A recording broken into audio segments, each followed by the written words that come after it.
Hi there. If you're listening, we're just going to wait a couple of minutes to make sure everybody's joined, and then we'll get going.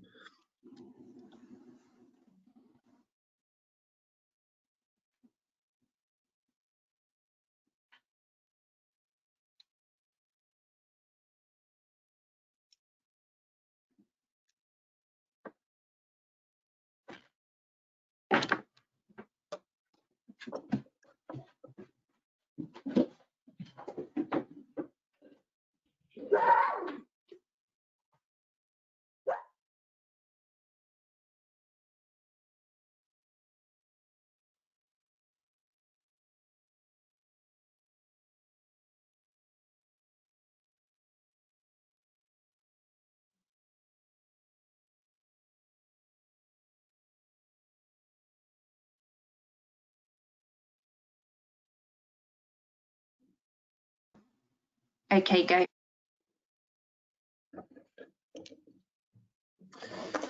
Okay, so hi everybody. Thanks very much for joining us today, and welcome to Agri-EPI's webinar on the barriers to innovation, what solutions are available.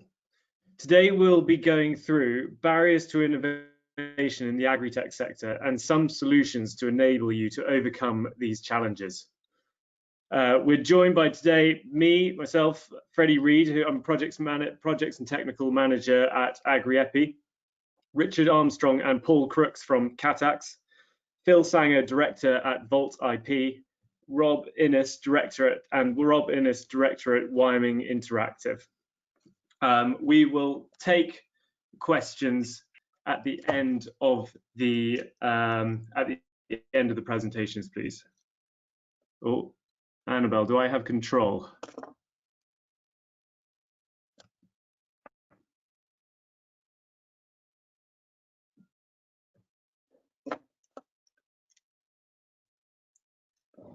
It's not skipping forward, Annabelle.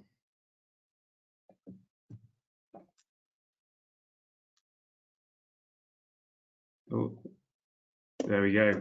So we'll kick off by going through my presentation, which is on barriers to innovation, lack of evaluation sites. So this is actually lack of places to test your agricultural technologies. So first of all, we are going to go through, again, Annabelle, please could you control this and skip on for me? It doesn't seem to be working.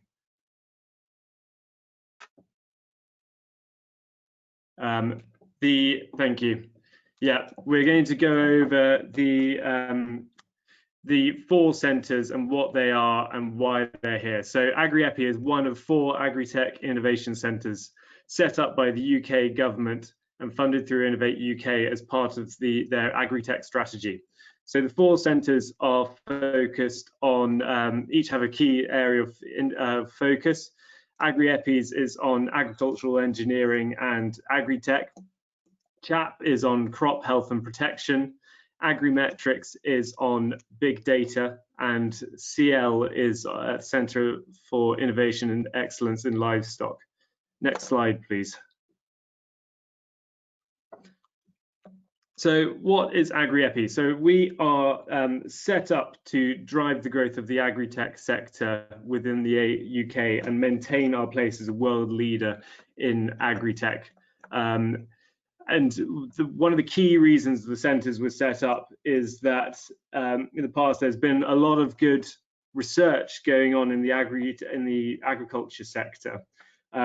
However, sometimes, quite often, these project ideas would be thought up in a university. The research carried out on a university research farm, a great paper is got out of the project, but then there's a valley of they call it the valley of death, where these ideas actually never reach commercialization. So the aim of the centres is to create more business-led research, so that we can do research where it matters for industry and improve agricultural productivity and build the agri-tech sector within the UK. So the Agri-EPI is basically a facilitator linking up the stakeholders in the agri-tech research game. So we link up industry, academia, farmers and funding. And we do this by a number of different ways. I like to split them up into these three key pillars. So we have access to cutting edge research facilities. We have 4 hubs situated around the country, each with state-of-the-art research facilities and incubation and workshop space for startup companies. So these are situated in Edinburgh, so co-located with SRUC, another one of the Agri-Tech Centres, CL, and Edinburgh University. This hub is focused on livestock. Then we have another hub co-located with Harper Adams University, focused on automation and robotics. Another one co-located with Cranfield, which is focused on crops, soil and water.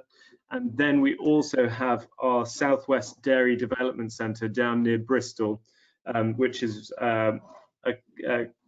co-run with Kingshead Dairy, which is a state-of-the-art, fully autonomous dairy unit. And so these research assets are available for incorporation into research projects. Then we also have access to project proposals and management support, and this is through our membership network, which is a network of over, I think it's up to over 150 businesses now. And these are different players in the agri-food supply chain, technology companies, agri-tech startups, and also companies from outside the sector, which are looking to enter into the agricultural sector. Maybe they have technologies they believe can be applied in the agriculture sector, but don't have the agricultural know-how. So we can link up different parties from within the membership network and who have similar interests in areas of research, build project consortiums. And we also, within that network, provide project proposal support, so we can direct consortia towards the appropriate funding and then also help them write the applications. We will usually enter in on a project with in this sort and aid in the way we can. So we would enter in and utilize some of our research assets, but then we also provide project management support. So we basically do the paper pushing and all the boring bits of the project, so the companies and universities involved can get on with what they do best on the technical side. And then third of all, we have our satellite farm network, which is our network of 24 farm businesses, which we set up as test beds for R&D. And this is more or less what my talk's going to be on today, as this is our solution for the lack of evaluation sites in the agriculture sector. Next slide, please. So first of all, I'm going to take you through a bit of an example, a case study of the uptake of precision farming in the UK. This will show what the challenges we are facing in terms of agricultural uptake and the lack of evaluation sites, and help us understand what farmers want out of agri-tech and why lack of evaluation sites is an issue. Next slide, please.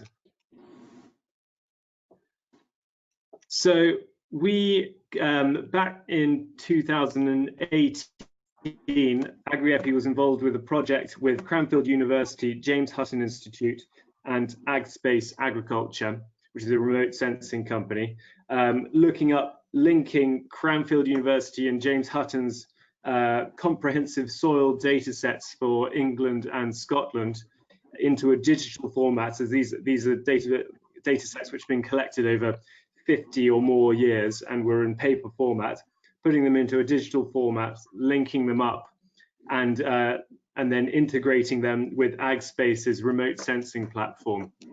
So this AgSpace's remote sensing platform splits fields into soil management zones. However, they were needing to be truthed by a soil scientist, and what the program can do now is that it can automatically query Cranfield and JHI's database and automatically truth the soil management zones. This reduces the setup costs for the precision farming platform for the farmer. But we carried out some workshops as part of this project to gain some end user feedback on the developments of the project. But in conjunction with this, we also carried out a survey on the uptake of precision farming. This is not a comprehensive survey, so we only interviewed 40 to 50 farmers, but it's a really good example of the challenge of getting farmers to uptake technology. So the question we asked them on this graph is, what informs your on-farm decisions? These are pH adjustments, drilling dates and rates, nitrogen applications, nutrient applications, and spray applications. So as you can see, experienced agronomists and soil sampling are all right up there. And the newer agri-tech data technologies, on-vehicle sensors, drone data, satellite data are right down near, not even getting to 20% on some of them. So this shows that farmers are still very much relying on their experience and their agronomist, and then traditional scientific techniques such as soil science sampling for their data, and not yet trusting the use of technology to start to inform their decisions. I think what we'd like to see is that we wouldn't like to see the farmers not using their experience or agronomist anymore, but we would like to see satellite data and these technologies up there so the farmer can make a more informed decision based on a wider data set, and that involves the collection of data through technology. Next slide, please. So we also asked them, what puts you off engaging with precision farming and what motivates you to engage with precision farming? And the key one to take away from here is 42% said the initial setup cost is too high. And that is one of the key issues, is that you're asking farmers to invest thousands of pounds in let's say a software platform, a precision farming software platform. They also then have to invest in all the necessary hardware for doing variable rate applications, which is another few £1,000s. And this is all without knowing whether this technology is actually going to deliver them any benefit. And so there's big capital costs. It's not guaranteed to save them money. And also, doesn't apply to all farmers, but quite a lot will not want to be the first to suck it and see if it works on their farm and take the initial hit. So, and quite often farmers will rely on actually seeing it work, on technology work on farm, before they actually think, oh, actually that's something I could use. Then also promisingly, we asked them what motivates you to engage in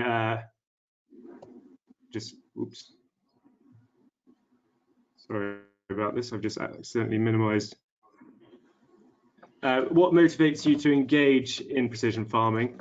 And promisingly, 20%, almost 20% responded saying more environmentally sustainable is a key one, and increasing yield and uniformity is obviously a key one. But we need to actually prove that the initial setup costs can deliver these outcomes. Next slide, please. So how can we help increase uptake? Next slide. We at Agri-EPI have come up with the satellite farm network. Next slide, please. So the satellite farm network is a network of 24 farm businesses set up as test beds for research, development and demonstration in the agriculture sector. So we're not just covering arable, we're covering as many agriculture sectors as we can. So we currently have sheep, pigs and poultry, livestock, so dairy and beef, arable, organic arable, and field vegetables. We are lacking at the moment, unfortunately, farms in the top fruit and soft fruit sector, and then high value salads. So the idea behind the satellite farm network is that we are bringing research onto a commercial farm, a commercial working farm, so that throughout the R&D process, you're getting end user requirement feedback from an actual working farmer who is going to tell you exactly what's good and what's crap about whatever you're doing on their farm. The farmers are bought into working on research projects, and we have also set up the farms with data collecting equipment and monitoring equipment so that we can measure the variances of what's going on the farms, and see where inefficiencies are getting into the system, and then direct research into those areas.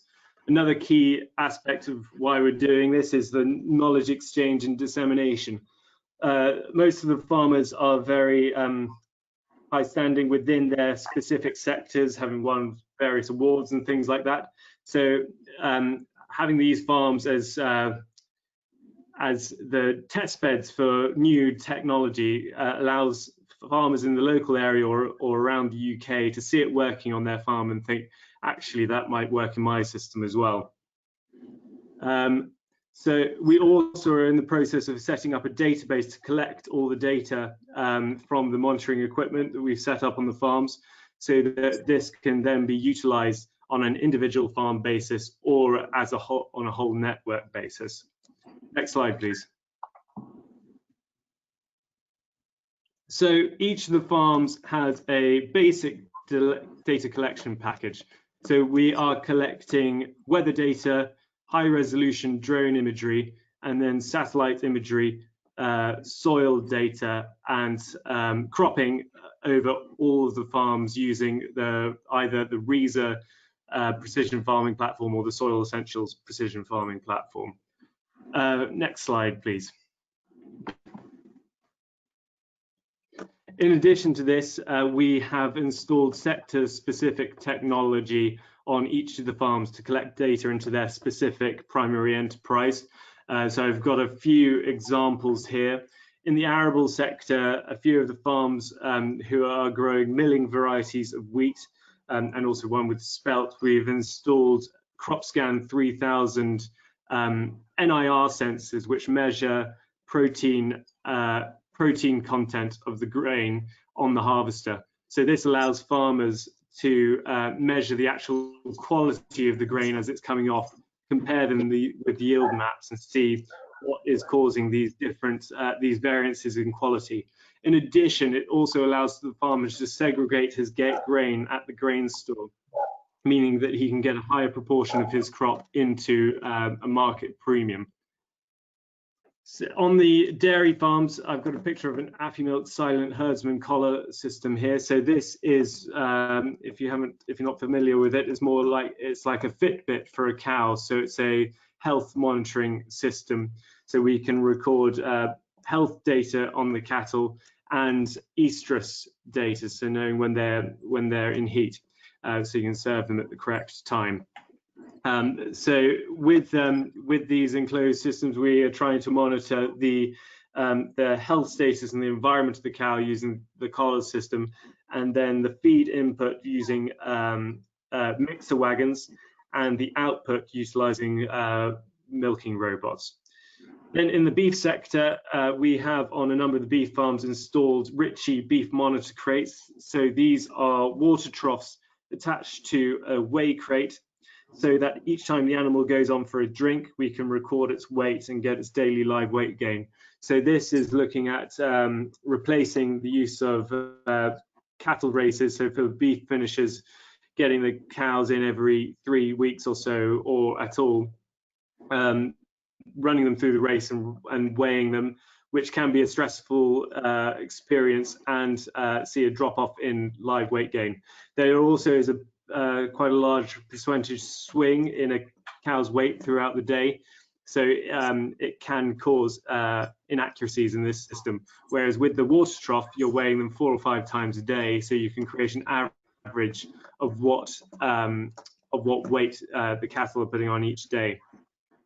In the pig and poultry sector, we're utilizing 3D cameras to measure in the pigs to measure pig pen weight, so we can get the growth weight of a pig pen. And then in the poultry sector, we're utilizing the same cameras, but for egg classification, so we can do egg volume and egg classification into different sizes. And then in the sheep sector, we are utilizing EID management crates to allow farmers to quickly and easily collect data on their flocks so they can inform breeding decisions and finishing decisions with lambs. Next slide, please. Also, on each of the farms, we have a meeting space which can be utilized for either as a sort of on-site lab for a researcher or for dissemination and KE events. So we have connected up all the farms with Wi-Fi connectivity and provided cutting-edge presentation facilities in each one. So this is the idea, is that we can actually hold proper meetings on each farm to disseminate project activities, and that we can also link up the different meeting spaces over all the farms. So if you have a meeting being carried out in Aberdeenshire, you can also connect it into another meeting room down in Exeter and host it in 2 places to increase footfall and get that spread over the entire country. We also have an office in these meeting spaces, which is our data hub for the Agri-EPI equipment at the farm. So next slide, please. So the next steps for the satellite farm network is that we're wanting to focus more on the soil and soil health. So we have farms over all different sectors, but the one thing they all have in common is soil.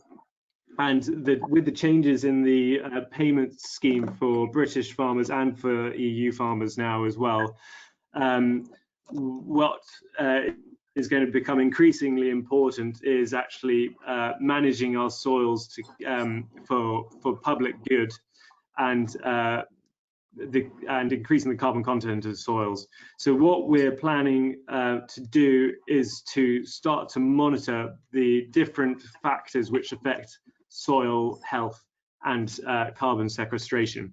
So we're looking to monitor moisture, compaction, temperature, soil biology, carbon, nutrients, and field operations. So actually what operations the tractors and different machineries are doing in the field over the entire network, so that we can start to build up a picture of how these different enterprises are building their soil health or affecting their soil health, and how we can develop technologies to improve in these areas.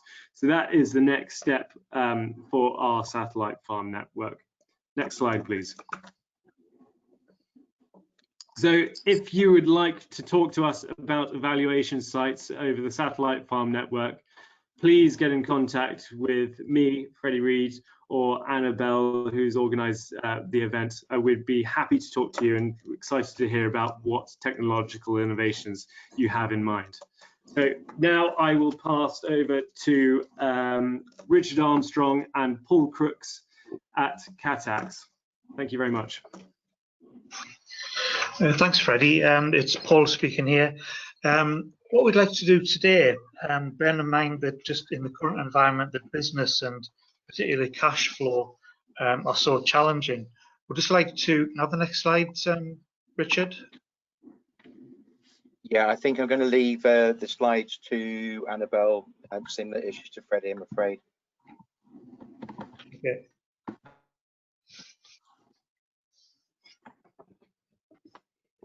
Okay. I'd like to show you how you can get a quick and easy cash injection into your business, and how we're going to do that. It's helping you. It's by helping you really claim and importantly maximise your R&D tax credit claim to HMRC, and where relevant, have a look at your patent box tax relief. Now, our average R&D tax claim on behalf of clients is of the order of £62,000. And in the first 7 weeks of lockdown, we recovered over £14 million in tax benefits for our clients. So, you know, we're talking about quite significant levels of money that may be available within your business. Next slide, please, Richard, Annabelle. Catax are one of the largest specialist tax consultancies in the UK, and we specialise in 4 areas of tax relief. The first 2 we're going to be looking at today. Capital allowances are relevant to you if you own your own commercial property. And the final one is reclamation of contaminated land, which is self-explanatory. So my name's Paul Crooks, and now Richard Armstrong is going to take you through the rest of the presentation. Over to you, Richard. Thank you. And Annabelle, I'll just use the word next, if that's okay, just to keep things short. So what is R&D tax relief next? It's more than this. A lot of companies think that, you know, to have R&D in your business, you need men in white coats and, of course, have laboratories associated with that. And absolutely, that's going to be R&D. However, there's R&D far beyond that.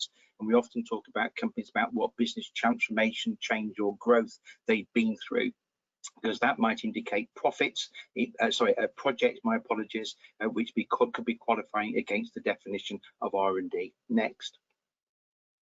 So there we go. As an indication of that, the construction sector, companies in this sector get generally well above the 62,000 average.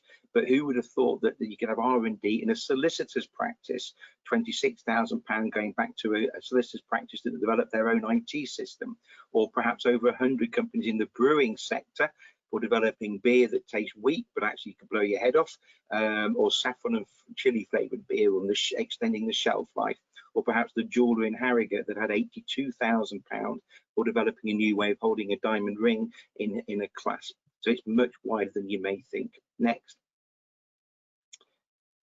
However, in the agricultural sector, you can see here, compared to other sectors, the numbers of claims are very, very low. Now, we believe that that's potentially, one, due to awareness, but secondly, it could be down to the fact that actually a lot of companies in the sector receive government grants. Next. And if you are receiving government grants, the simple rule is that you can't have the same pound twice, or that's what a lot of companies may, or people may think. But actually, you can. If a company is receiving government grants, then we can make a claim for R&D under what they call the large corporate scheme, or the RDEC scheme. And that means that you can still benefit, but you won't benefit as much as if you're a SME company. And a SME company ordinarily is one which is up to 500 staff and up to £100 million of turnover. Next. So we'll give you some examples in where R&D has been found in the soil, in the seed growing of seeds, agricultural machinery, the pick, pack and production at the end of this. But right now, just wanted to give you a few headlines about the legislation itself. Next. So these are the legal definitions, the grey pinstripe suit moment, if you like. Now, to be R&D in a company, what you need to be doing is one of the following 4 high-level definitions. Are you spending money on a project which may have worked, failed or stalled, and could be described as being either A, unique, or you're appreciably improving your own product or what may be in the market, or you duplicate the effect of those, you might copy what a competitor's doing. They're the 3 key areas. It's very rare that we actually put an R&D claim in for the overall knowledge and capability sector or section, but it can be done. What I want you to do is just take away high level information today and then come and talk to Paul and myself. So as long as you put money into one of those 4 areas, the next critical sentence is that there has to be some sort of scientific or technical challenge or advance or uncertainty. And that's where the whole idea of projects comes from, and spending money on something you don't know if it's going to work. Next. And in there, that's what we're looking for, if you like, the scratch the head moment where you have put money in and you just don't know if it's going to work or fail. Next. And we often refer to this next, the acid test. And that is, would a competent professional working in their relevant field be able to readily deduce and find a solution to a technological problem? The answer is no. They should have R&D activity. And therefore, what we're saying to somebody is, look, if you've got lots of years, you know what you're doing, but even you had that, oh my goodness, I don't know whether it's ever going to work moment, then again, that suggests an R&D project. Next. So who can claim? We've already mentioned SME companies and large corporates. And as I say, with SME companies, you will get about 3 or 4 times much more money than a large corporate will. Government are absolutely keen on supporting SME businesses get their R&D tax credits, particularly at the moment. Unlike other sort of COVID loans, these are not loans. This money is yours to keep. Next. And how long back can you go? Well, let's just to take the scenario that a company that you own has a June 2020 year end. If that were the case, then you can look at the qualifying expenditure that you've got in your company in the current year, but also go back to, so June 20, June 19, June 18, and of course that allows us to go all the way back to July 17. So that's what we need to do. But don't hang about. If you have got a year end coming up in the next 1 or 2 months, talk to us soon as, because as soon as we start July the 1st, 2020, then that year, July 17 to June 18, will be wiped off for good. And that's legislation, not us. Next. So what makes up the total claim? And with SME companies, there are 3 bits. It's basically all the internal salaries proportioned. Don't worry about evidencing that. We're very good at doing that. We've done 14,500 claims. So that bit we don't need to worry about at all. The second bit is if you've used the services of anybody externally to your business, perhaps a company or an individual, then we can claim 65% of their invoice. It's a strange number, 65, but that's because government won't pay what they perceive to be the profit margins added onto costs. Then there are miscellaneous costs, things like wastage. You know, when we go to see people that are making brewing of beer, they have to throw an awful lot of material away. So when we look at all of those 3 costs and put them together, next, and next again, if we found circa £100,000 of qualifying expenditure in the last 2 to 3 years, click again, next please, then as a profit-making business, you would get back £26,000. And as a loss-making company, because this works for loss-making companies as well, you would get £19,000. And critically, what we're looking for here, of course, is a limited company. There has to be a limited company behind the company incurring these costs. Next. Process. Thankfully, it's very straightforward. Typically, Paul and I would have an initial 10-15 minute conversation with you just to assess if there is actually R&D in the business against the legislation. Ordinarily, of course, we would meet, but we can't do that at the moment. So things actually being done very quickly by video calls to gather information on the projects. We then gather the financial information, and then we'll produce a report written along the line guidelines that HMRC we know like to receive them in, and we'll do the tax calculations and the tax computations and share those back with you so that you can determine whether you want to have the cash back in the business or to reduce your future corporation tax. All of that's typically taking 3 to 4 weeks at the moment. The service level agreement that HMRC have is a further 6 weeks. So within 10 weeks, you will have your benefit realised. And only at the end of the process would we then charge our fee once your benefit has been realised. Next. So these are the 5 quick questions we get asked. I don't think it applies to me, but then neither did the sheep farmer, the jeweler, the brewer, the solicitor's practice, and lots of other different companies I can mention. It's worth having a 15-minute conversation with Paul and myself just to see whether or not we could obviously apply the legislation in a rigorous way, but people just often think it's not them that could benefit. Sounds too good to be true. This is government legislation. It's been around now for 20 years in the UK, but it's a global tax break, and we're very happy to show you the legislation if you wish to see it. My accountant can cover this. They can, but with the greatest respect to accountants, most of them, when we work with about 5,000 accountants across the country, most of them don't work with it because it's a bit too niche. So if it's next again, please, thank you. And this was just an example. We wanted to show you where an accountant had done some work on a submission, but we found missing projects and missing costs. So actually we've got 18 times more qualifying expenditure for this engineering company. Next. And great idea, but it sounds like it could take a great time. It doesn't. It only takes about 3 to 4 hours of your time across a couple of meetings on Zoom and a couple of follow-up emails and what have you. That's the average amount of time. And great idea, but I'll look at it in a few months. That's okay, but not if you've got a June or July year end. Get on with it now, otherwise you could be missing out on a year's expenditure. Next. So some examples here. I'll let you read through that in your own pace. But for me, soil, peat-free, understanding infectious fungus, advances in organic soil technology, irrigation technology, the sort of stuff that Freddie was talking about. That's going to be R&D all day long. Next.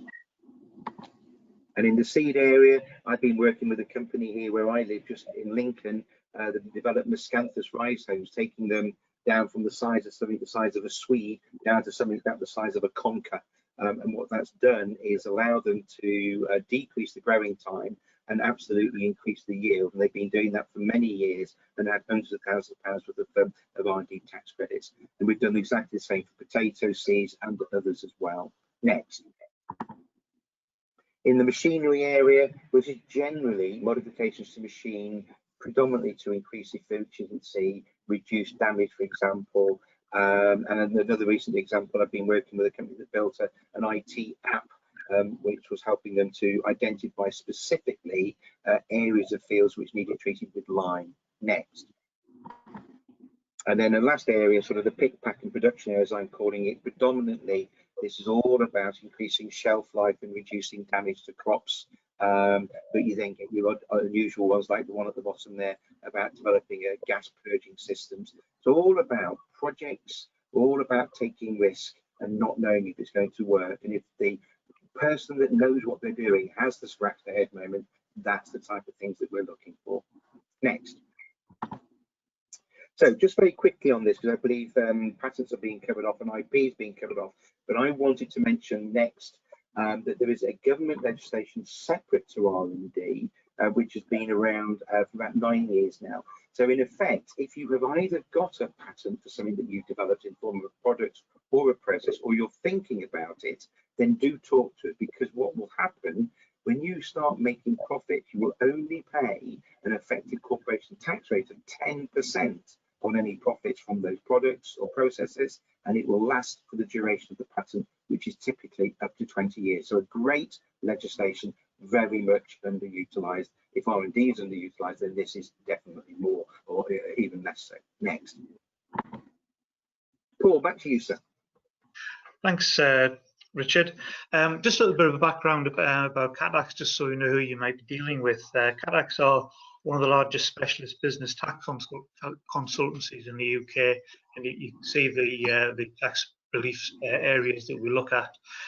In the time that we've been in operation, over 11 years, we've accumulated over 14,500 clients, and in total helped claim back nearly £290 million in tax benefits for clients. And that kind of relates back to Richard's comments about just how well, if I can call them, general financial advisors generally deal with this area of these areas of tax law. Everything is handled in-house. We employ 100 of our own specialists in various disciplines, and importantly, we've got offices throughout the UK. Importantly, from you as a business point of view, we only charge a fee if we're able to identify a substantial amount of benefit for you. So from your point of view, it's completely risk-free if you choose to engage with us. Again, as part of the reassurance, really, one of our senior team actually sits on an HMRC steering committee in London, so you can guarantee that we're up to date with all of the latest legislation and requirements. Next, please. Again, as far as our the endorsements, Catax over the years have had a long-standing relationship with the accountants, most of the main accountants, professional bodies, and all of our work is also endorsed by the Law Society. So even if you're not familiar with Catax, your accountants will be. And I think you can see with that level of endorsement, we have a degree of respectability in the industry, so you can be sure that we can handle your case very professionally. Next, please.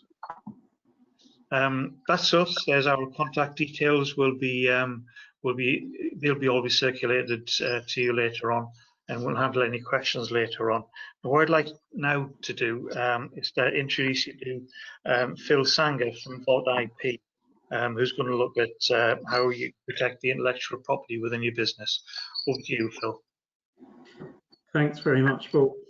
And thanks, Richard, as well. So yeah, I'm going to talk to you about IP as a barrier to innovation. So you can move on to the next slide, please.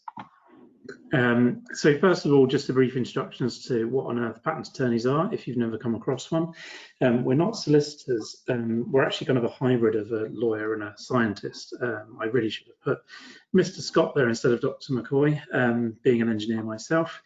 But ultimately, that's where we sit on the boundary between law and science, or in my case, between law and engineering. And on the right-hand side is the only famous patent attorney I could think of, who is the dad of Calvin and Hobbes. So top points if you managed to recognise that. Next slide, please. So this is a common comment that we get from clients, and that's IP protection takes years. Actually, IP or intellectual property is a very broad umbrella term for a whole load of different rights, and those rights all take varying amounts of time to obtain. Some are free and in fact instant, such as copyright, which everyone's familiar with, and something called design right, which is a bit like a copyright for kind of three-dimensional objects, particular engineering objects. Of course, some IP rights require you to pay a fee and go through some kind of registration process. And those are registered trademarks, patents, and registered designs. Next slide, please. And typically how long these rights take to be granted or registered does vary. So registered trademarks are relatively fast, and you take 2 to 3 months if they're not opposed. Registered designs also very fast, and just by way of background, designs protect the appearance of products rather than the function. And patents on the right-hand side there, which fundamentally are all about the function, can be quite slow and often perceived as being quite slow, taking in the UK 3 to 4 years, in Europe typically 5 to 6 years, and possibly even longer. So they do tend to drag a lot. Next slide, please. So focusing on patents, because that's really what we're interested in terms of research and development primarily. Why are they so slow? Well, mainly because they involve a degree of examination. A patent is a monopoly that's tolerated by the state. So the state has to be convinced that the patent is worthy, or the invention is worthy of this right. And the UK IPO, which used to be called the Patent Office, needs to examine the application to check whether it's worthy or not. And it's quite time consuming and involves a bit of a back and forth process with an examiner typically. But also most applicants actually want a bit of delay in the process. Beneficially, patent applications are confidential for 18 months after you file them in the normal course of events, and that gives you a bit of breathing space to assess technical feasibility and patentability. It also spreads the costs, taking that amount of time, as everybody knows, patents aren't cheap. And it also defers the applicant's commitment to a certain solution or outcome. Your R&D process may be ongoing throughout the pendency of the application, and it's nice to have a bit of flexibility there in terms of what you're actually protecting. And the last point there, which is actually quite possibly the most valuable one, is to keep third parties guessing. And I'll explain this idea on the next slide.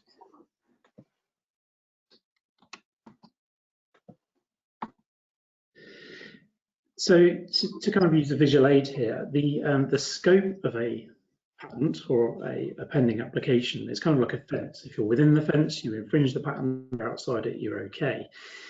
And on the left-hand side there, we've got a pending patent application, and anything within that dotted line is an infringement, and anything outside it is fine. However, that scope is flexible. whilst you've got a pending application, you can change your claims, you can change the wording in them, and nothing is set in stone until you get to the situation on the right-hand side when the patent is granted. And that's exactly when you know where that fence is going to be. It's been set in stone at that point. So the benefit is really that potential infringers and third parties don't really know what they can and can't do whilst your application is pending. And having been on this side of things myself, trying to advise clients on their freedom to operate or freedom to bring a product to market, pending patent applications are a lot more tricky to assess than granted patents. So you have to typically take a wider berth. So for a lot of people, having a pending patent application can be advantageous because it's got arguably a stronger deterrent effect to third parties. Next slide, please.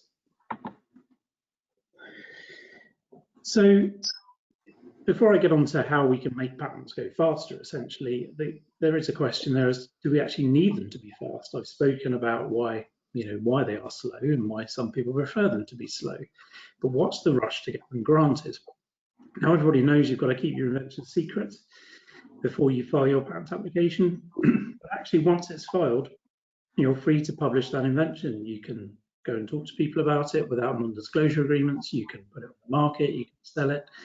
Once that patent application is filed, that is your stake in the ground. And it doesn't really matter when the patent is granted, whether it's a year from that point or 4 years from that point. Essentially, the filing date is the really important thing here.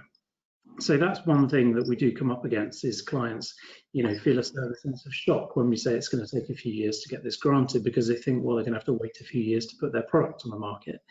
But that's not entirely true. And you can put your product on the market as soon as the application is filed. Next slide, please.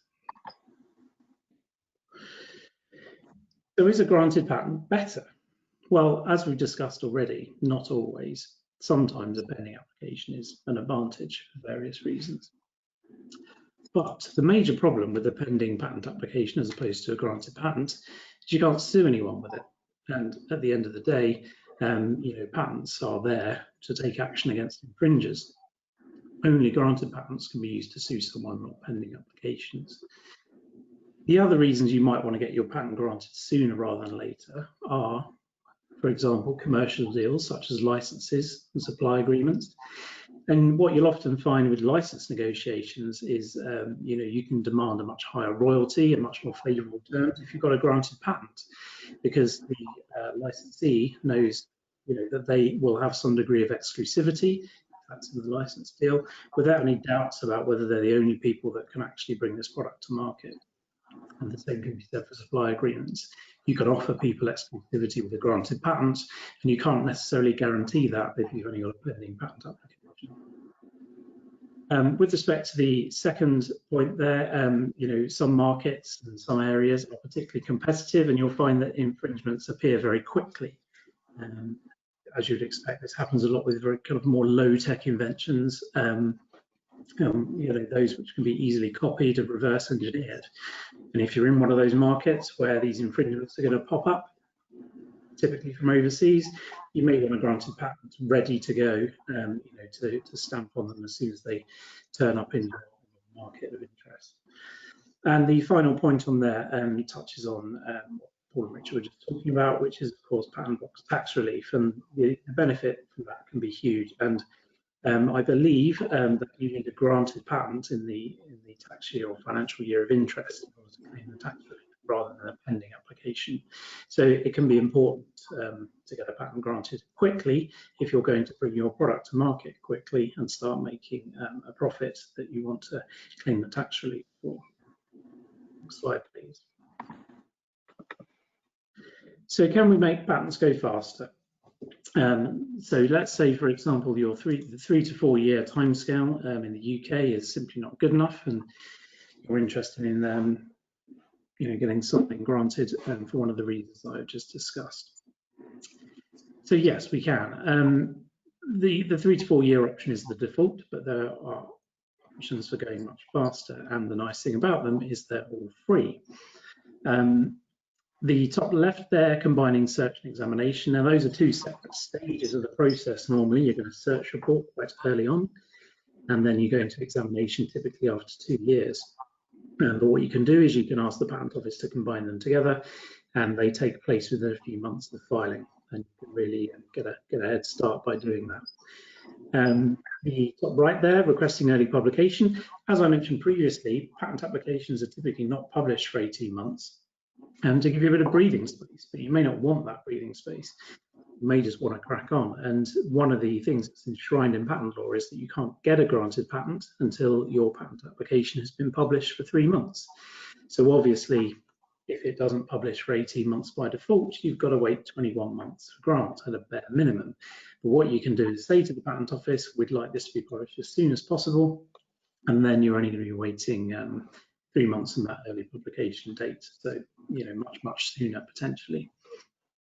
Bottom left, request acceleration. The UK Intellectual Property Office are very hot on this and have quite detailed advice. You need to give them a reason to get your patent application to the top of the pile. And those reasons may include that you need to get a patent granted quickly because you're aware of a potential infringer, or you need a faster search, examination, or grant in order to secure an investor. So real commercial reasons. Unfortunately, patent box tax relief is not one of them, which is a bit of a shame.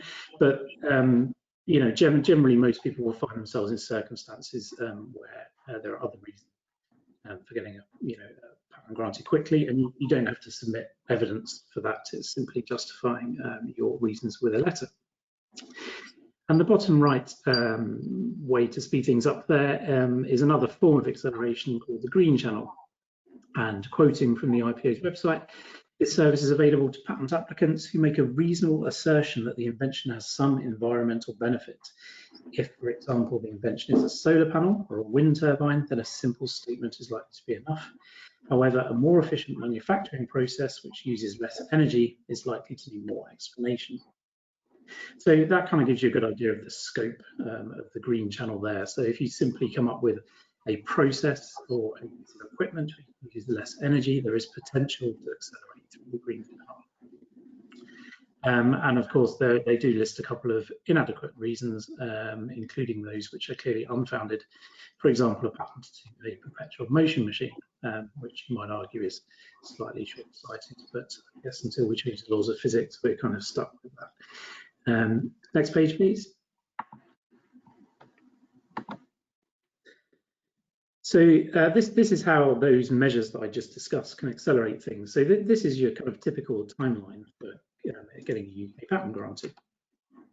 So we file our application on the left. 3 to 4 months in, we get a very preliminary opinion on patentability called a search report.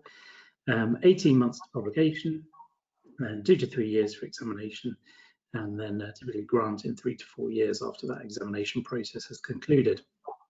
All a little bit sluggish. So if we could click through, please. And this is what we can do if we employ those measures I mentioned previously. So we file the application, we request publication to happen early, so that can happen in 3 months. Combined search and examination is that CSE point, 4 months, and we can get to grant in 9 to 12 months.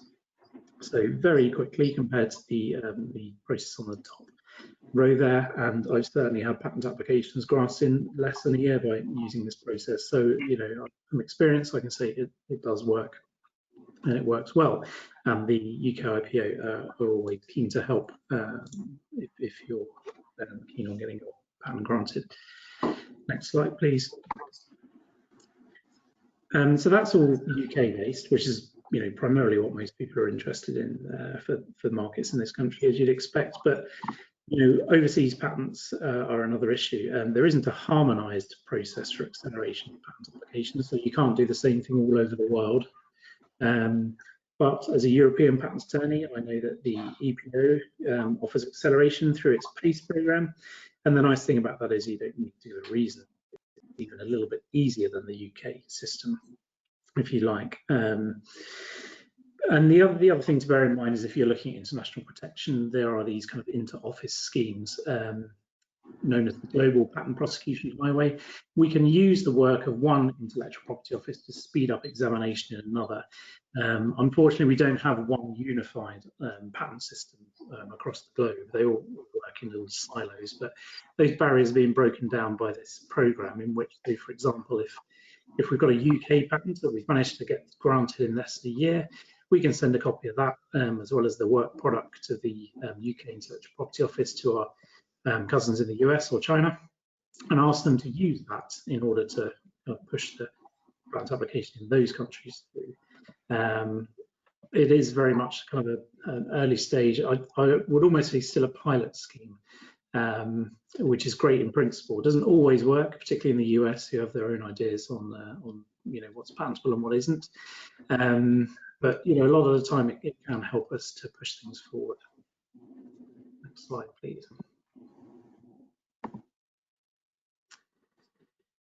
So in summary, patents are the slouches of the IP world.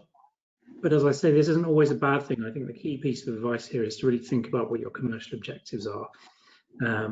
As I say in the second point there, you don't need a granted patent to commercialize. So you've really got to ask yourself, why do you want to get this thing granted so quickly? Is it a benefit, or are you better off just letting it run its course, spreading the costs over a wider time period, and just taking advantage of that slightly scarier deterrent effect that a patent application as opposed to a granted patent may have?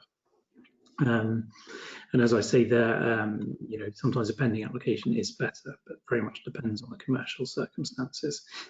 But if you do come to the conclusion that you really do need a granted patent for whatever reason, then there are lots of things we can do to speed things up. And it's a good idea to talk to your about attorney dealing with it about those options. So next slide, please. So that's everything from me. Obviously open to questions, which I think are being discussed at the end. And my contact details are there. Obviously, feel free to get in touch. We've got a few handy guides on our website as well, if you have any questions. And now I think it's my duty to hand over to Rob Innes at Wyoming. Hi, good afternoon, everyone. My name is Rob Innes. I'm here representing Wyoming, which is a digital consultancy and development firm. And I'm going to talk to you about digital resilience and skills. Can I have the next slide, please? So a little bit about my organization. We work with organizations in the fields of medical, veterinary, agri-tech, and life sciences. And we focus on bringing digital methods to our clients' operations to help lift their digital and data skills. The objective most commonly is to improve commercial outcomes through smarter use of digital technologies. So that might be developing apps, it could be integrating different sources of data. There are a wide range of data sources now available. Corralling all that data takes some expertise and some skills. We've been running digital programs for 10 years, and we specialize in data science, application development, and user experience design. That is the process of creating slick journeys for different types of users so that everyone gets the best experience from a digital tool. Go to the next slide, please. Now, I'm pretty sure everyone is familiar with this, this graphic. We've all been learning about what the COVID virus looks like, and this invitation to participate was prompted by the current circumstance that we're in. There's a lot of organizations right up to the United Nations, national and local governments, looking at what can be done to help businesses in the time of COVID. And certainly we're interested in being able to offer our view on what might be helpful to business because of the times that we find ourselves in. But the great thing about digital technology, digital methods being digital and data savvy is that these are resilient skills for the future. There's sustainable benefits that flow from being digitally and data savvy. So a lot of organizations may look for new distribution channels, new methods of connecting with markets, new ways of finding consumers or distributors. And digital channels has a lot to offer, but we believe that this is a sustainable element, not just something for today and COVID. Next slide, please. The world of digital and data is super complicated, and there's no possibility of touching all the elements within digital and data in this short session. But I thought I'd pull out a few elements that are common questions that we face from organizations that we deal with regularly. Some of these may be top of mind, as I mentioned earlier, because of COVID-19, but knowing how to address them will be very useful for long-term sustainable business, not just the next few weeks and months. So some of these things that digital can really help. Demand peaks. How can you identify at a granular level when there is a demand peak, what it looks like and how to address it? How do you build new digital tools? You may not be familiar with the digital workflow, but there are certain techniques and tools available that can smooth that journey. Can you find new markets? Can you access new markets? What do they look like if you've got a shortfall in one market? How quick is it to move into another market?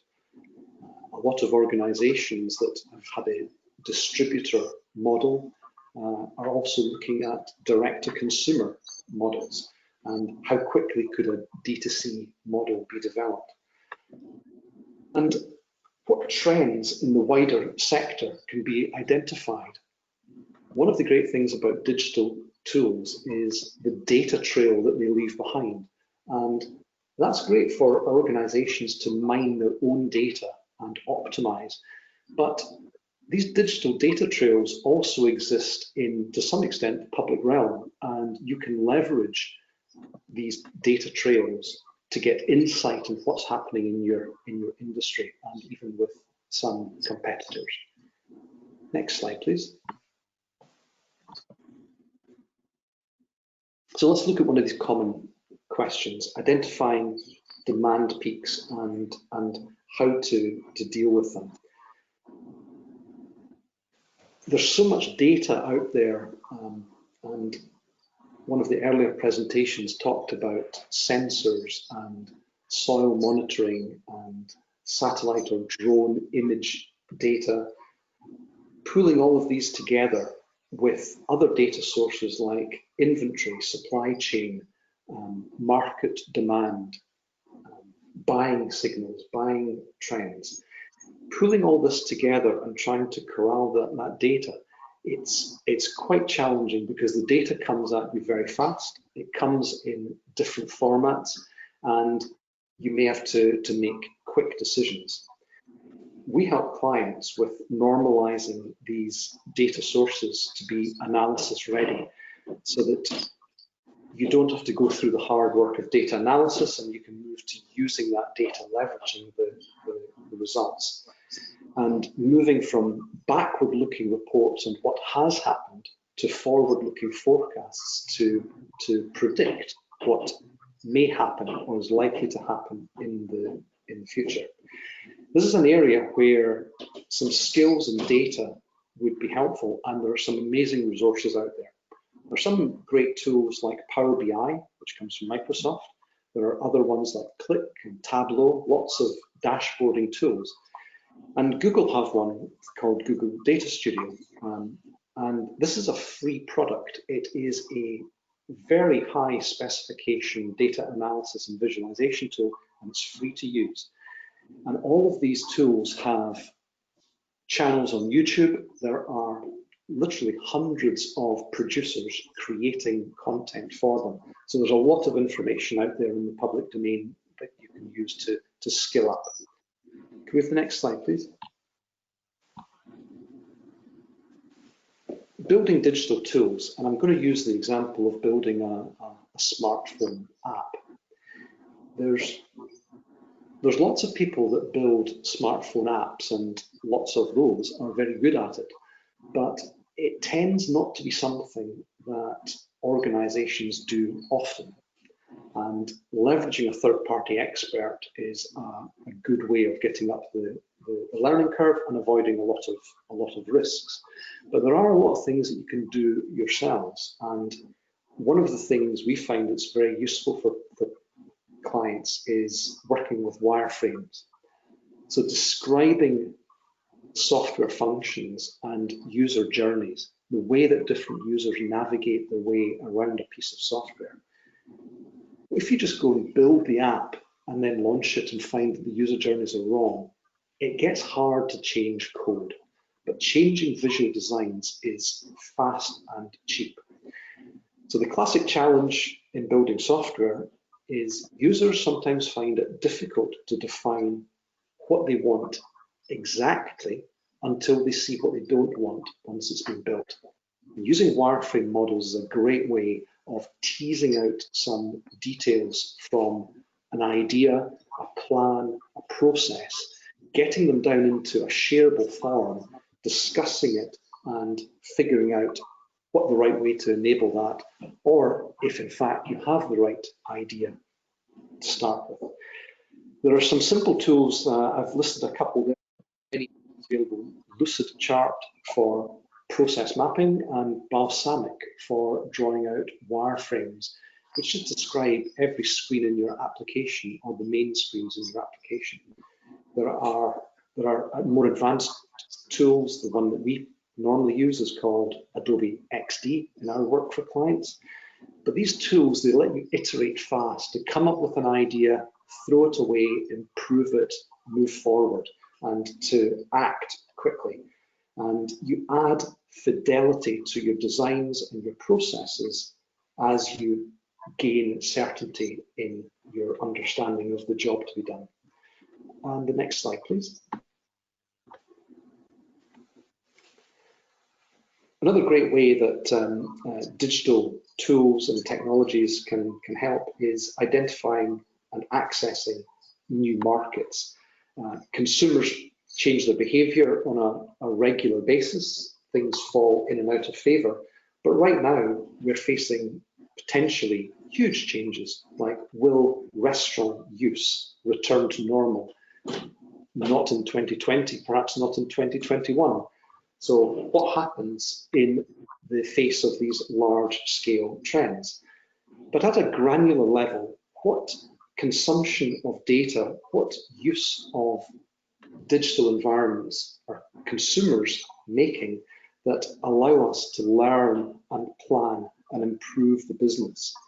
Many SMEs have had to adapt digital marketing strategies to reach customers using social media, perhaps using paid ads.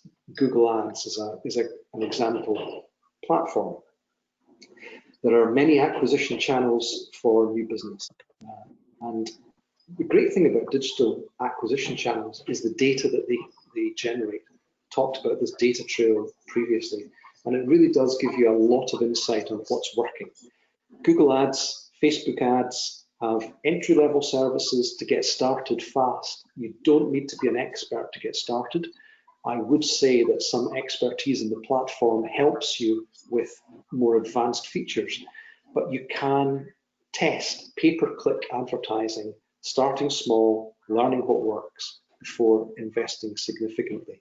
And you can find what consumers are looking at now, today, right now, in fact. Search is very real time.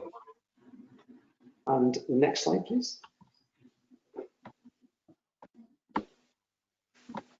Thinking about D2C models, direct to consumer models, may be challenging if a traditional business has used distributors, wholesalers, some chain like that to access markets. But there are fast start e-commerce solutions if you wanted to trade online. There are entry-level solutions that allow fairly minimal e-commerce experience required to get an e-commerce solution going. Scalable advertising and promotion, I mentioned that earlier, and that's particularly useful with moving to DTC. But one of the challenges that organizations face is that the tone of voice that they've been using for a professional audience might not be quite right for end user audiences. So the assets that are used, the examples that are used might be different. Where a professional audience might favor product data sheets, consumer audiences might prefer a YouTube video, for example. So some tweaks and adjustments are required in staging your offer for those different communities. And next slide, please. This is the final example of how digital tools can be really beneficial. This image here is taken from Google Trends. Google Trends is a free service, and it allows you to peer into the operation of markets in a way that's hard to do otherwise. When organizations pay for ads with Google, they do so based on bidding for certain keywords. Now, a keyword might be, for example, farm vegetables, or it could be organic fruit, something like that. And the popularity of those terms, based on the number of searches from people like us using Google, determines in part how much you have to bid to get access to those terms, because other people will be bidding on them too. And using Google Trends, you can start to see popular searches. You can observe from day to day what keyword terms are expensive to buy, what kind of audience Google thinks you might be able to access. And that gives you a rare insight into what consumers are searching for right now and who else might be bidding on it. Not in terms of the name of competitors or other channel operators, but in terms of just the general activity going on in the sector. So there's some great free resources out there. I encourage you to have a look. And then the final slide, please.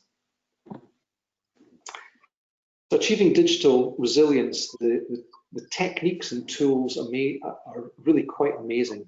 There's a lot that you can do with simple starts, and I've tried to pick out just 5 great things about digital, because digital allows scale and distribution without similar scaling of inputs. It's the access to markets digitally really allows you to expand your horizons without similar scaling of inputs. Digital channels generate more data than offline channels, significantly more data. And that data you can use to analyze and optimize how you perform in digital channels to get better and better. Digital channels are immediate. You can make changes to offers, to campaigns, to imagery, and whenever you hit publish, then new searches will see that new information that you came out with. Digital channels also have lower production costs compared to print-based media or going to physical events. It's just a low-cost distribution channel, low-cost production. And even if the world returns to normal next year, the year after, embedding digital competencies in this time of COVID give the team skills and tools to use in the future, and I'm sure they'll be of great benefit. And that is the end of this very quick tour around digital tools and methods.